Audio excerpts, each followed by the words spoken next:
Sebelum saya memulai, mohon para bapak yang masih ada di belakang untuk memasuki barisan-barisan depan yang masih kosong.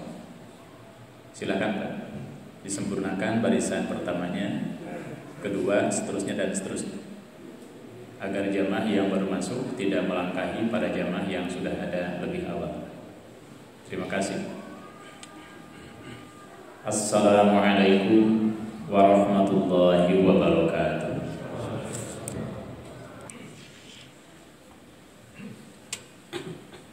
Innal hamdalillah nahmaduhu wa nasta'inuhu wa nastaghfiruh wa na'udzu billahi min shururi anfusina wa sayyiati a'malina. May yahdihillahu fala mudilla lahu wa may yudlil fala hadiya lahu. Asyhadu an la ilaha illallah wa asyhadu anna Muhammadan abduhu wa rasuluh. Allahumma salli ala Muhammad wa ala alihi wa ashabihi wa man tabi'ahum bi ihsanin ila yaumil ma'ad. Amma ba'du, fa ya ibadallah, usikum wa iyaya bi taqwallah la'allakum tuflihun wa tazawwadu fa inna khairaz zadi taqwa.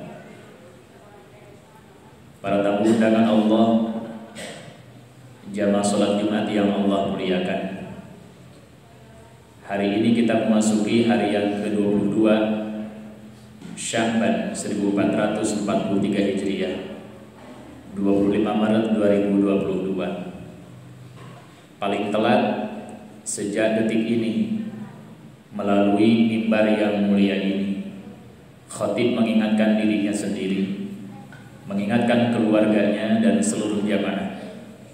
Dan jangan lupa seluruh jamaah untuk menyampaikan pesan yang utama ini kepada mereka yang tidak hadir di majelis saat ini. Allah Subhanahu wa ta'ala berpesan kepada kita semuanya, wahai orang-orang yang beriman, harapan besar kita, semoga kita termasuk orang yang diseru dengan kalimat mulia itu oleh Allah Rabbul Alamin. Bertakwalah kamu sekalian kepada Allah dengan ketundukan, kedisiplinan dan kesetiaan yang sesungguhnya.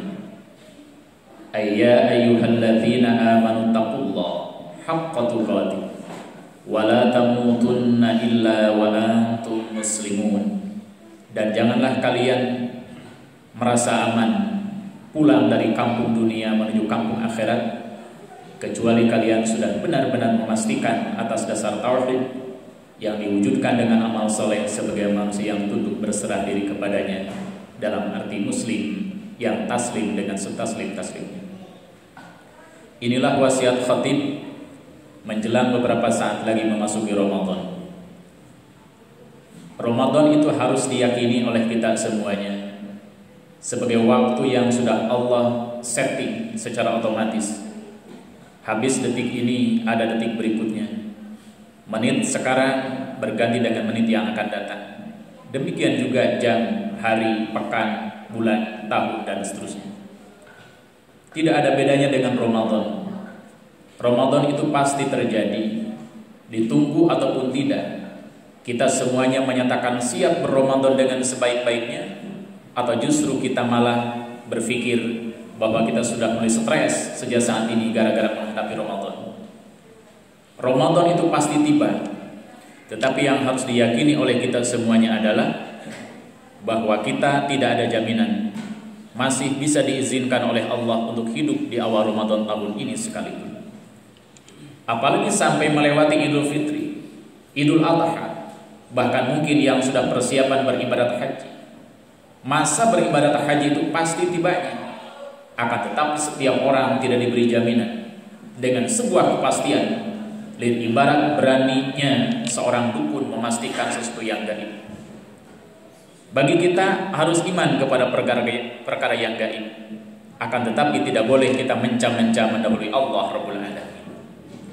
Nah, persiapan kita menghadapi Ramadan ini berdasar satu di antara telisikan terhadap ayat suci Al-Quranul Karim. Allah berfirman, wasari'u ila maghfiratin min rabbikum wa jannatin 'arduha as-samawati wal ardu u'iddat muttaqin. Bersegeralah kamu sekalian, wahai umat manusia. Dan ada yang memiliki karakter tersendiri lebih dari hanya sekedar manusia, yaitu orang-orang mukmin. Untuk apa? Menggapai ampunan, maaf dari Allah Subhanahu wa ta'ala. Berikut Allah menyajikan agar kita bersegera untuk berkinerja dalam rangka menikmati jamuan Allah berupa surga Allah Rabbul Alamin. Indikator orang yang bersegera menuju ampunan Allah, Allah sendiri yang memberikan informasi kepada kita semuanya, yaitu orang-orang yang sejak detik ini, sejak ia memiliki kesadaran, atau paling telat sejak ada orang yang mengajak dan mengingatkan, hingga yang memotivasi ataupun memaksa untuk menuju ampunan Allah Rabbul Alamin, yaitu dengan mencirikan dirinya orang yang gemar berderma di musim banyak harta, apalagi termasuk, saya ulang, termasuk di musim pada saat ia merasakan ketidakmampuan dan ketidakberdayaan ekonomi. Ay alladzina yunfiquna fis sarra'i wad dharra'i. Orang mukmin yang di dalam jiwanya ada cahaya keimanan, di otak ilahinya ada kalkulasi keilmuan, maka ia beramal soleh tidak pernah menangguhkan hingga waktu yang tidak terbatas atau tidak menentu. Ibarat ketika kita melakukan koreksi, melakukan analisa sampai kesimpulan, bahkan memberikan sebuah pertanyaan hingga solusi, mengapa sebagian kita menangguhkan beramal soleh hingga waktu-waktu yang tidak ada jaminan kita ada pada waktu itu. Ibarat sebagian orang berencana beramal soleh ketika Ramadan sudah tiba. Apabila mindset setiap orang demikian, saya khawatir, sangat-sangat khawatir, seolah-olah saat ini tidak ada kesempatan untuk mendapatkan pahala dari Allah bagi orang yang beramal saleh. Sedangkan cara berpikir orang bertauhid adalah Ramadan itu pasti tibanya, tapi kita tidak ada jaminan untuk masih bisa diperkenankan hidup di masa yang akan datang.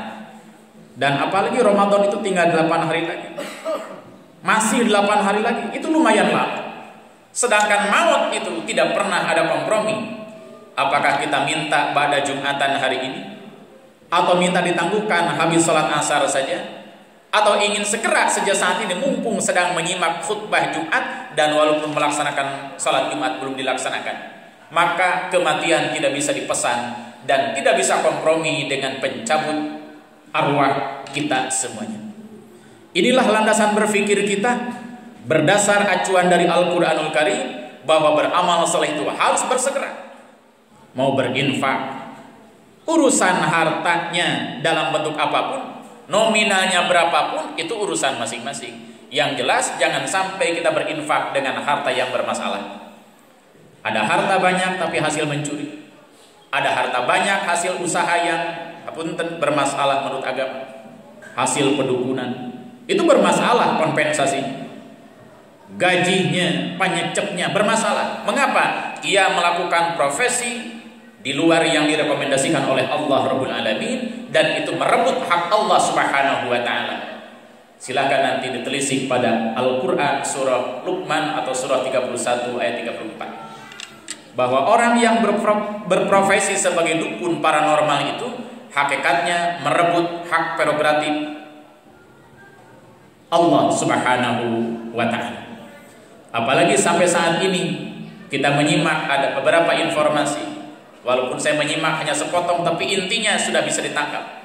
Ada orang yang lagi viral, termasyhur, terkenal, bercoba-coba praktek untuk melawan ketentuan Allah Rabbul Alamin bernama hujan.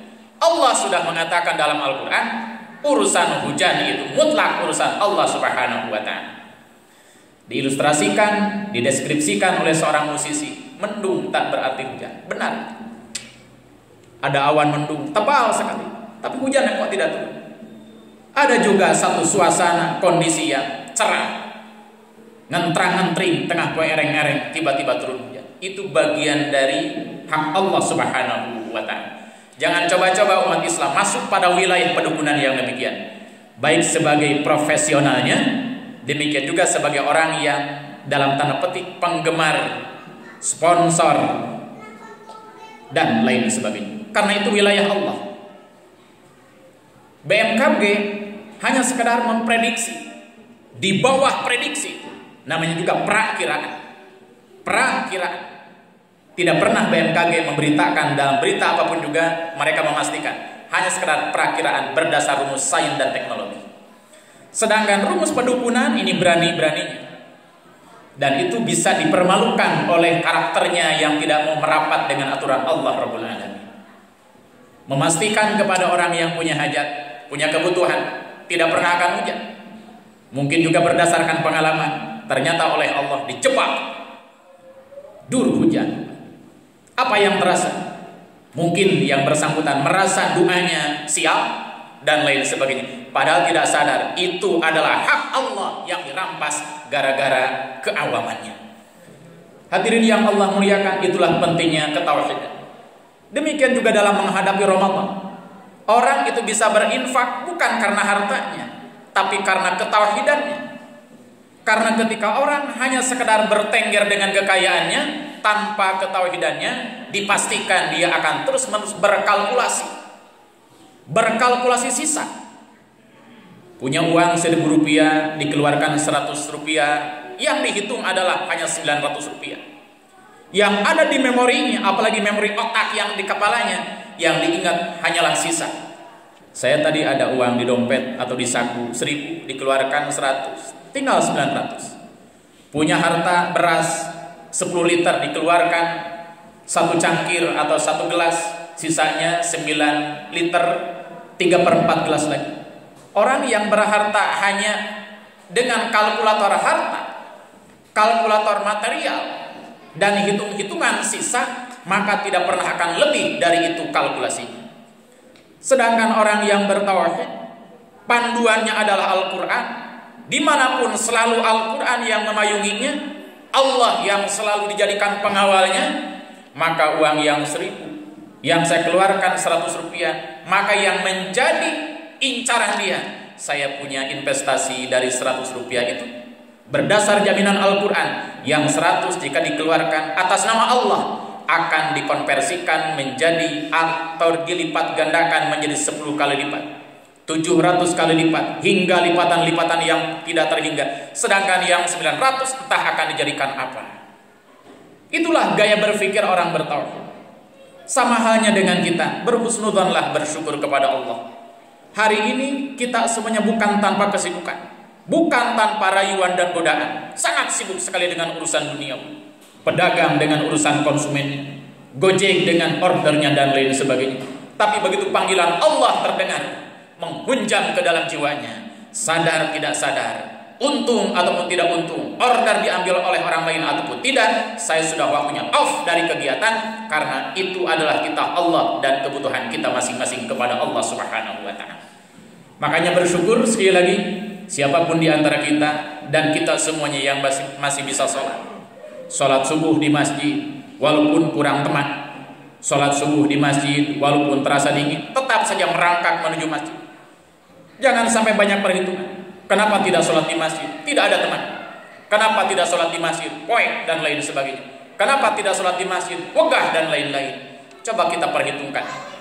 Dari rumah berangkat ke pasar, dari rumah berangkat ke tempat sentra-sentra hiburan, berapa ratus kilo, berapa puluh kilo, berapa ongkos yang kita keluarkan. Sedangkan untuk kembali kepada Allah, diantaranya dengan cara sholat subuh berjamaah, merapatkan barisan di masjid untuk kemenangan Islam dan kaum muslimin, itu juga tidak dikarcis dari setiap sholat yang kita laksanakan. Tetapi ketika kita hitung-hitungannya bukan di bawah kalkulasi tauhid, maka banyak terjadi masjid hanya sekedar megah infrastrukturnya, tapi kurang peminat, terutama di waktu subuh. Wa na'udzubillah min dzalik. Ini adalah peringatan yang harus segera oleh kita diobati, harus segera oleh kita diidentifikasi penyakitnya, penyebabnya, serta solusinya. Mumpung Ramadan masih membayang-bayangi kita semuanya, jangan sampai nanti dan sejak saat ini pola pikir kita hanya ibadah untuk Ramadan, hanya beramal soleh ketika tiba Ramadan, akan mulai sadar ketika Ramadan tiba, akan rajin sholat berjamaah jika Ramadan tiba, akan mulai sadar belajar baca Al-Quran karena sekarang merasa belepotan. Nanti jika Ramadan sudah tiba akan berhenti dari melakukan kejahatan. Jika Ramadan tiba tidak pernah akan memutus perkara dengan cara yang zalim. Jika Ramadan tiba ini salah cara berpikirnya. Karena Al-Quran mengingatkan wasari'u, bersegeralah, bukan fantadiru atau istantabiru, tangguhkanlah masa untuk mulai berbuat baikmu kepada waktu yang akan datang. Tidak demikian. Wasari'u fastabiqul khairat.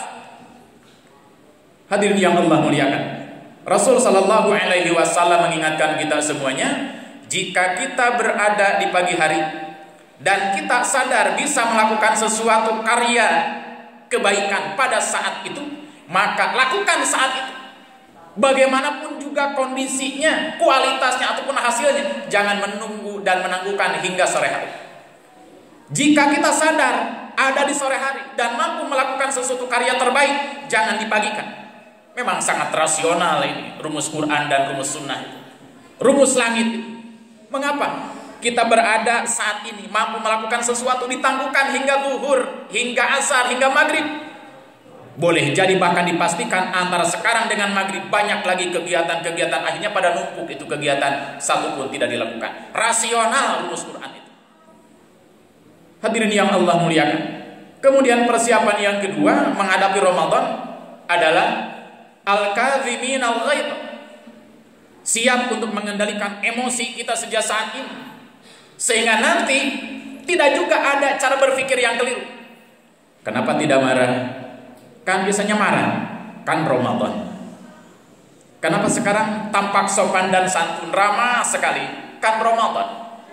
Jadi seolah-olah di luar Ramadan itu boleh melakukan aktivitas tanpa batas, tanpa aturan. Pengadilan berani memutus perkara dengan adil gara-gara di Ramadan. Luar Ramadan, putusan hanya sekedar putus jika dibayar. Orang yang tidak bisa bayar tidak dapat putusan, bahkan berlama-lama digantung, tidak dapat panggilan untuk bersidang. Ini keliru cara berpikir. Apalagi ketika cara berpikir yang salah itu diperankan oleh para penggawa, para pembesar, besar sekali mafsadat. Hingga masyarakat kecil pun ketika berpikir yang terbalik seperti itu, dampaknya besar juga. Contoh, yang penting bagi kita ada isi kantong. Ke TPS ada yang ngasih ongkos, urusan orangnya terlepas. Mau muslim ataupun tidak, yang penting saya dapat traktiran. Ini juga cara berpikir publik kolektif yang keliru, yang ketika setiap orang berpikir demikian, dijamin akan terus-terus berulang kali mendapatkan pemimpin wakil rakyat yang gagal karena cara berpikir yang salah. Sejatinya kita semuanya berpikir seperti halnya yang diungkapkan oleh Al-Quranul Karim, bahwa kami memberi makan kepada orang, berkorban tentang sesuatu, berani menentukan pilihan itu untuk apa? Liwajhillah, semata-mata hanya ingin mendapatkan wajah Allah, dalam arti ridha Allah Rabbul Alamin. Urusan orang suka, tidak suka, mentraktir ataupun tidak, dapat formasi ataupun tidak, itu bukan urusan kita. Tugas kita adalah merapat dengan aturan Allah Subhanahu wa ta'ala. Hadirin yang Allah muliakan, kendalikan emosi kita, jangan sampai kita emosional melanggar aturan Allah Rabbul Alamin. Dan yang namanya orang emosional bukan berarti marah. Mengapa? Karena Rasul pun pernah marah, padahal beliau melarang untuk marah. Satu di antara ekspresi kemarahan Rasul itu di mimbar sampai memerah wajahnya ketika menegaskan sebuah konten kepada umatnya, kepada jamaah. Hadirin yang Allah muliakan. Kemudian yang ketiga, Allah mengatakan ketika kita melakukan telisikan untuk jadi cantolan agar kita siap berRamadan dan siap ibadah di luar Ramadan, termasuk siap ibadah sejak saat ini walaupun Ramadan belum tiba, dan walaupun kita tidak ada jaminan untuk bisa hidup di bulan Ramadan, al-afina anin nas, siap menjadi pemaaf atas kemungkinan kesalahan orang lain walaupun yang bersangkutan tidak meminta maaf kepada kita semuanya. Ini satu prinsip Al-Quran. Quran itu menyuruh kita minta ampun kepada Allah. Astaghfirullah, istaghfiru rabbakum, suruhannya. Sedangkan kepada manusia harus siap memberi maaf walaupun yang bersangkutan tidak memintanya. Bagaimana kalau koruptor? Cara memaafkannya gampang, kalau ada kemauan semua pihak. Yang pertama, tegakkan keadilan. Yang kedua, jika sudah bisa ditangkap bahwa benar orang ini koruptor atau melakukan kejahatan, katakan dan tetapkan bahwa orang itu jahat. Apa yang menjadi objek dan bentuk kejahatannya? Jika merampas hak publik, kembalikan itu hak publik kepada hak publik. Bukan semata-mata hanya dipenjara plus potongan tahanan, tetapi hasil rampasan tetap ada di rekeningnya. Itu rugi negara dan rugi umat. Kebenaran tidak tegak. Koruptor itu hartanya dirampas. Yang kedua, dipotong tangannya, baik tangan zahir ataupun tangan tidak zahir. Potong tangan zahirnya. Yang kedua, potong masanya, masa melakukan kejahatannya. Media untuk melakukan kejahatannya diambil, serahkan kepada orang yang siap untuk tidak menjadi koruptor. Kemudian diasingkan. Yang berikutnya, umat siap memaafkan. Jika demikian tata caranya, mentobati koruptor sangat mudah sekali, dan negara tidak pernah akan ada ceritanya berhutang ke luar negeri, padahal kekayaan melimpah dan lain sebagainya. Hadirin yang Allah muliakan, jika di majelis ini ada calon-calon hakim, calon jaksa, atau mungkin juga ada jaksa, ada hakim, para intel dan lain sebagainya, katakan kepada mereka, para penegak kebenaran itu, gampang untuk memakmurkan bangsa ini, gampang untuk mengkayakan umat ini, dan gampang sekali untuk memutus mata rantai utang itu. Dengan cara apa? Ambil itu harta pada orang-orang yang dikategorikan sebagai koruptor, kemudian potong tangannya, kemudian asingkan, dan berikutnya maafkan oleh seluruh masyarakat. Insya Allah Allah mengampuni. Barakallahu li wa lakum.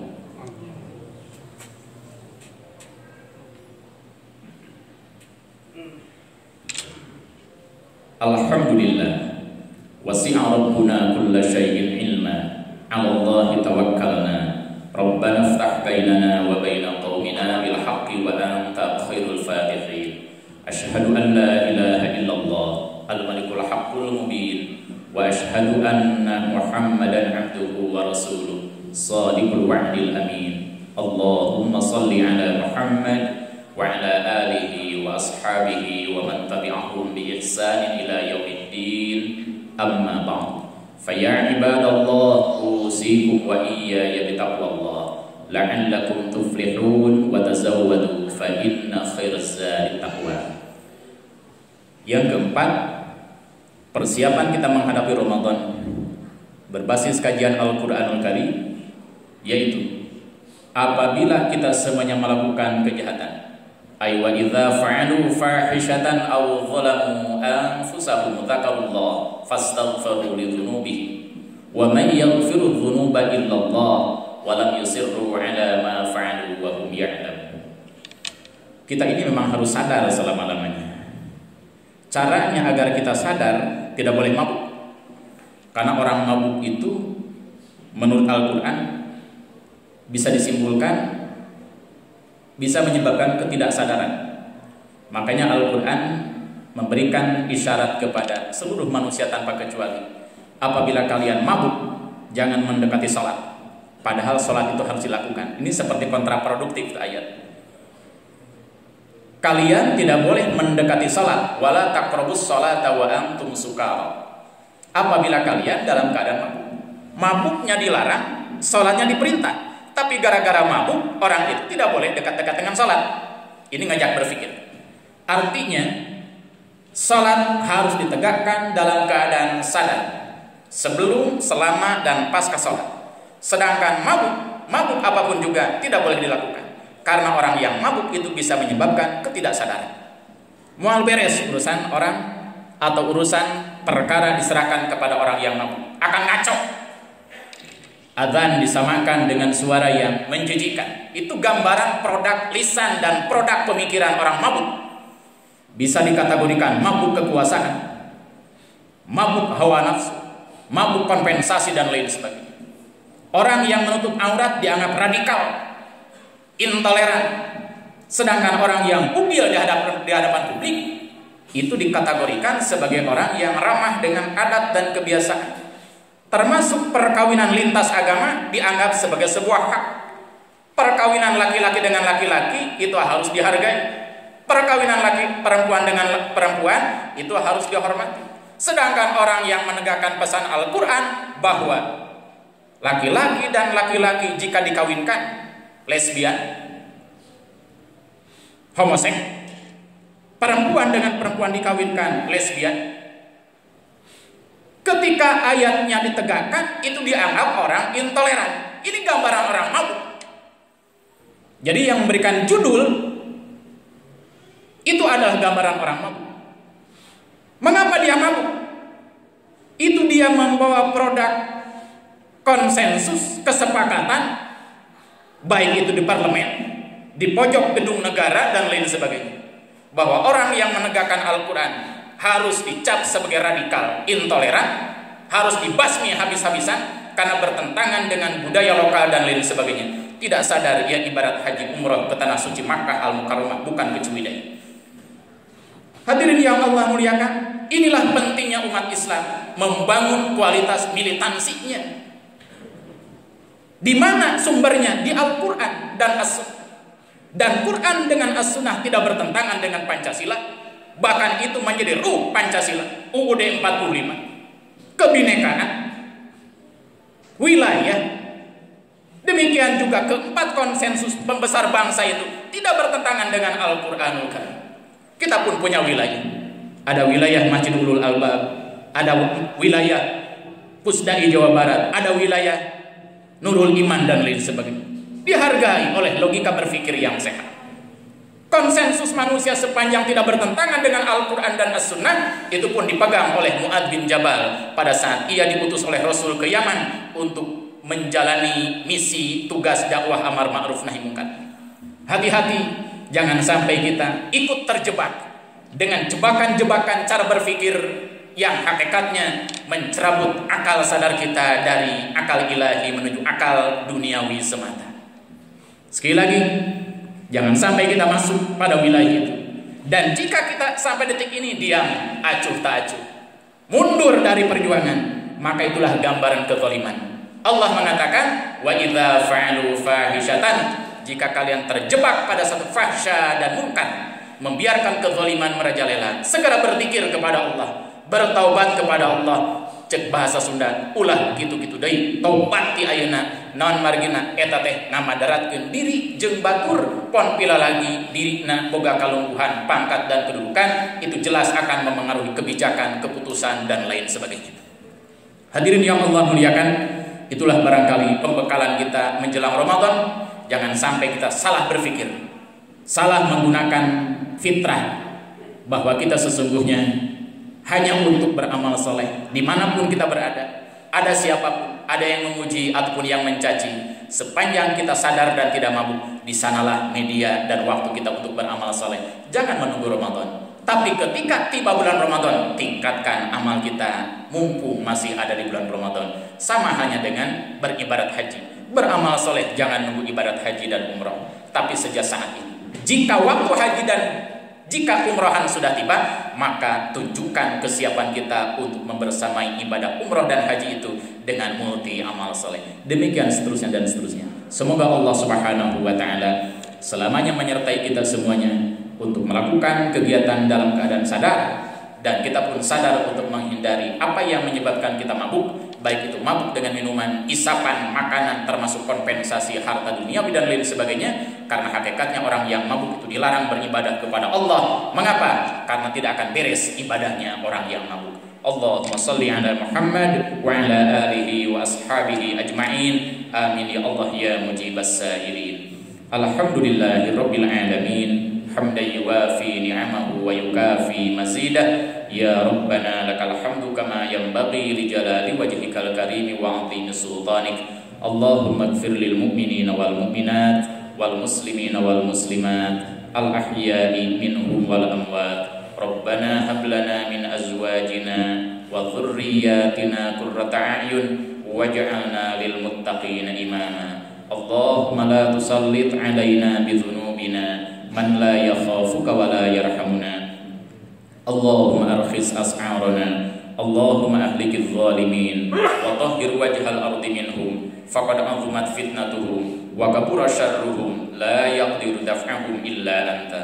fadfa' anna ya qahhar ya jabbar ya muntaqim. Nas'alullahal azim rabbal arsyil azim ay yashfiyana. Allahumma inna nas'aluka husnal khatimah wa na'udzubika min su'il khatimah. Allahumma barik lana fi Rajab al-madi wa Sya'ban al-an wa ballighna Ramadan.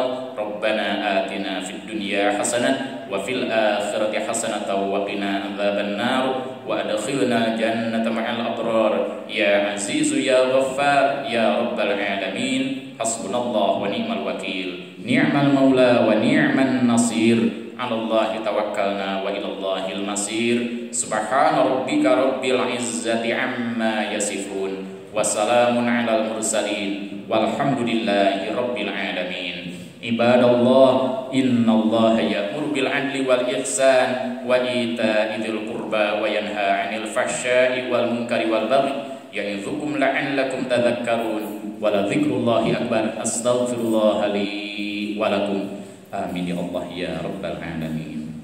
Sebelum adzan iqamah, silakan berdiri semuanya merapatkan dan menyempurnakan barisan. Kecuali jamaah yang merasa kondisi fisiknya bermasalah, silakan sholat disesuaikan dengan kondisi masing-masing. Yang dulu iqamah. Yang menyuruh muadzin iqamah adalah imam. Mohon dibiasakan oleh siapapun dimanapun sholat. Yang menyuruh iqamah adalah imam, bukan muadzin dan bukan jamaah. Kalau imam sudah siap dan menyatakan siap bersama jamaah, baru imam menyuruh muadzin untuk iqamah. Silakan sempurnakan barisannya. Mohon sabar yang sudah siap, karena saya lihat di belakang masih ada yang mencari tempat sholat. Agar tumanina. Selama sholat, tundukkan wajah semuanya, termasuk imam, ke tempat sujud. Tidak mendahului gerakan imam. Ketika imam membaca Sami Allahu liman hamidah, katakan dan ucapkan oleh makmum Rabbana walakal hamdu. Ucapan Sami Allahu liman hamidah hanya dibaca oleh imam dan ketika kita sholat sendirian. Demikian seterusnya sampai salam berurutan dengan imam. Setelah sholat Jumat, duduk sejenak, berzikir, berdoa, dan melaksanakan ba'diyah Jumat 2 rakaat. Yang sudah terbiasa, silahkan dijaga. Bagi yang belum pernah sama sekali, mulai saat ini. Kecuali jamaah yang akan jamaah takdim dengan sholat asar, tidak perlu ada ba'diyah Jumat, tapi setelah sholat Jumat, iqamah, dan langsung sholat asar. Terima kasih, silakan iqamah. Allahu Akbar, Allah